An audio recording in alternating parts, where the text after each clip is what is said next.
Man versus wild TV শোয়ের ইতিহাসে এক কালচারাল ফেনোমেননের নাম।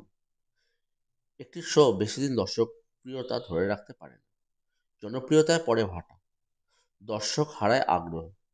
এসব তত্ত্বকে বুড়ো আঙুল দেখিয়ে দীর্ঘ 5 বছর বেয়ার গ্রিলস এবং তার দুঃসাহসিক কর্মকাণ্ড দেখিয়ে দর্শককে বুঁদ করে রেখেছিল এই শোটি। দেখিয়েছে কিভাবে সাপ, ব্যাঙ, পোকামাকড় খেয়ে ভয়ঙ্কর বিপদসংকুল পরিবেশে টিকে থাকতে হয়, কিভাবে মরুভূমির চোরাবালিতে আটকে গেলে করতে হবে প্রাণযোদ্ধার মতো যুদ্ধ, কিভাবে সমুদ্রে পাড়ি দিয়ে ফিরতে হবে আপন বাসস্থানে। ডিসকভারি চ্যানেলের তুমুল জনপ্রিয় এই শোয়ের পর্দার পেছনে অজানা কিছু দিক নিয়ে আজকের এই আলোচনা। ম্যান ভার্সেস ওয়াইল্ড শো সম্পর্কে জানার আগে জেনে নেওয়া যাক শোর প্রাণকেন্দ্র বেয়ার গ্রিলস সম্পর্কে। তার আসল নাম এডওয়ার্ড মাইকেল গ্রিলস। 1974 সালের 7ই জুন আয়ারল্যান্ডে তার জন্ম। তার মাতা পিতামহ তাদের জমানায় খুব ভালো ক্রিকেট খেলোয়াড় ছিলেন, খেলেছেন ইংল্যান্ডের বহু স্থানীয় ও আঞ্চলিক দলে। তার পিতা মাইকেল গ্রিলস ছিলেন ব্রিটিশ নৌবাহিনীর রয়্যাল ইস্টার স্কোয়াডের সাইলর। এই জন্য ছোটবেলা থেকে অ্যাডভেঞ্চারের স্বাদ পেয়েছিলেন এডওয়ার্ড গ্রিলস।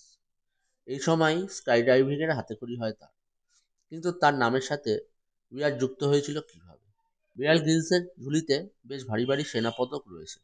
ব্রিটিশ সেনাবাহিনীর অন্তর্ভুক্ত 21 স্যাস রেজিমেন্টের একজন প্যারাট্রুপার ছিলেন তিনি।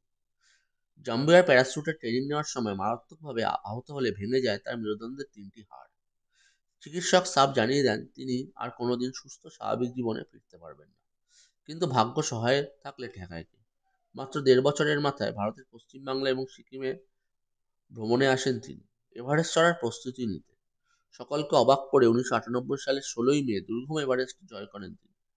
2004 সালে বেয়ারকে রয়্যাল নেভাল রিসার্চের লেফটেন্যান্ট কমান্ডার সম্মান প্রদান করা হয়। 2013 সালে তাকে বাড়ানো হয় lieutenant colonel of royal marine reserve. Bear গ্রিলসকে ছাড়া কোনোভাবেই ম্যান ভার্সেস ওয়াইল্ড শো কল্পনা করা যায় না।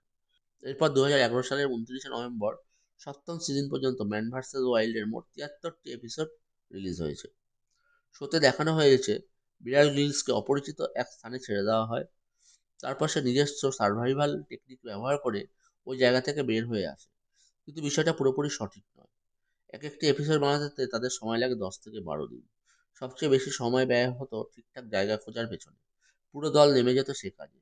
বেয়ার গ্রিলসের দুঃসাহসী অ্যাডভেঞ্চারকে আমরা ডিসকভারি চ্যানেলের ম্যান ভার্সেস ওয়াইল্ড টিভি শোতে নামেই জানি। যুক্তরাষ্ট্র, Canada, New Zealand, Australia, Bharat, Malaysia অনেক দেশে একটি পরিচিত ম্যান ভার্সেস ওয়াইল্ড নামে। কিন্তু এই শো নির্মিত হওয়ার দেশে যুক্তরাজ্যে একে বন্ড সার্ভার নামে ডাকা হয়। এর পাশাপাশি অনেক দেশে এটিকে আল্টিমেট সার্ভাইভাল নামেও ডাকা হয়। স্থান হিসাবে এমন জায়গা বাছা হয় যা মানব সভ্যতা থেকে খুব বেশি দূরে নয়। এমনও শোনা যায় যে কিছু এপিসোড বেয়ার হোটেলে এসে রাত কাটিয়েছিল। এমনকি এক এপিসোডে নকল ভাল্লুকের স্যুটও ব্যবহার করা হয়েছিল।